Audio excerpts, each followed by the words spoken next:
mo gihapon ta, kinsa man ang dapat klase unya taon-taon. Kinsa may mga estudyante nga ni absent lang para lang maka-attend o ang inanak pag sinero pero okay na bright mo po din.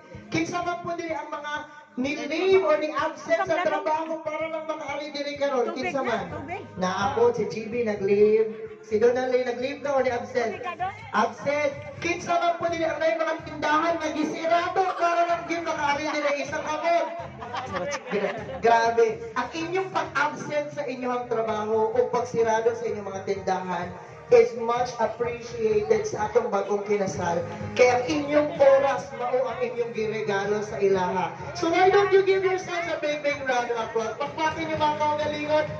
Because today, mga kaigsuunan, this is not just about the love story of Dave and Jackie.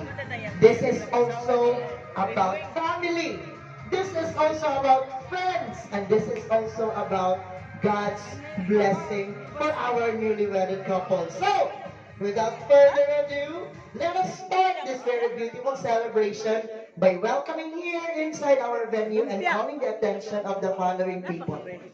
Of course, it is considered a mortal sin if you do not acknowledge the very important presence of the mother of our bride. Ladies and gentlemen, bakbakan nato si Chatina Kia. Chatina, dali dili sa tumangan, Chatina.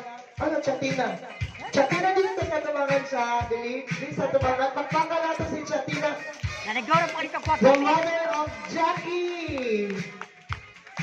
Abi na ko. Bridesmaid si Chatina karon, no?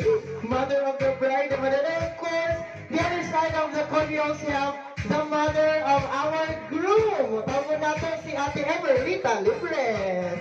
Dito ta malingog, dito sa tumangan. Emerita